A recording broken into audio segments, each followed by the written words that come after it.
Hi, this is James Headley. Thank you for tuning in to the Living in Naples channel. Today I want to dive in a bit on what the shift in the market that we've seen recently means for buyers. I'm going to talk about the 5 biggest takeaways that I see in terms of action items for buyers in the market after this softening. Before doing so, I want to thank you for tuning in. Thank you as well for liking, subscribing, and sharing. And hopefully this information will be useful to you.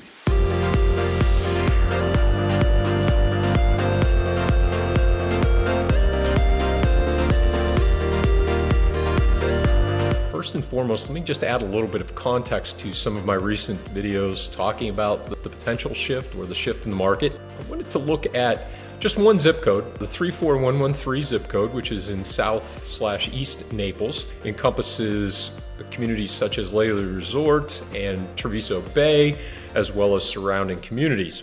And in that area, we've seen there are 39 homes that are priced over $1 million in that zip code that have been on the market for at least 2 weeks. Of those 39 homes, 19 of them, so almost fully half, have had at least one price reduction, and a number of them have seen multiple price reductions. As we look at the under $1 million market in that same zip, there are 97 homes that are on the market, and the median time on market for those homes is actually over 6 weeks. So really what we're seeing is that those days of the multiple offers immediately, sight unseen, the day that a home goes on the market, are really a thing of the past, at least for now. And we'll see what happens over time. But certainly, all the indicators are that we're approaching a more balanced market, if not quite there yet. If you want a little more evidence, we look at that same zip code. Homes that have closed in the last 4 months did so at a median dollar per square foot ratio of $349.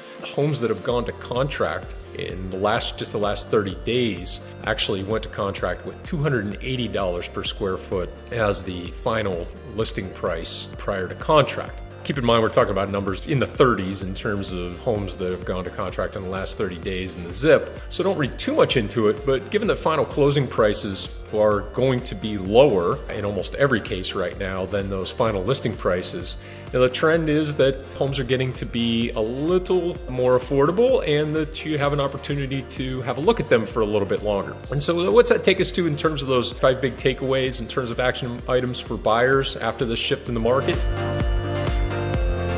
Number 1, you can take a bit more time looking to find that right place. You might be able to go back and see it a second time or a third time as necessary, but still be ready to jump.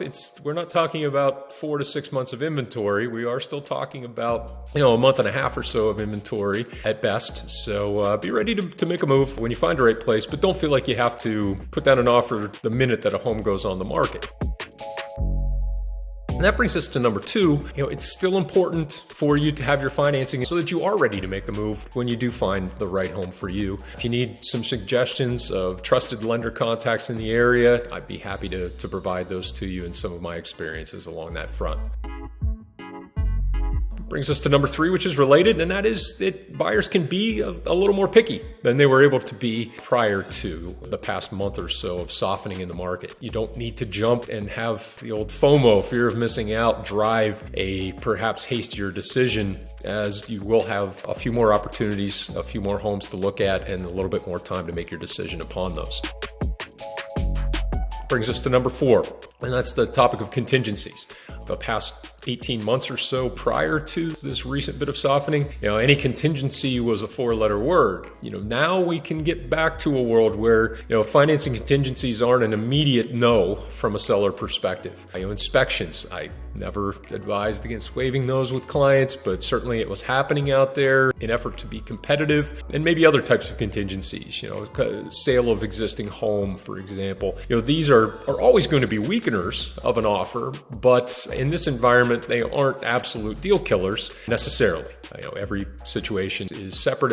Every negotiation is a different kind of negotiation, but these are certainly items that can be back on the table and introduced potentially depending upon the particular home and the particular seller situation.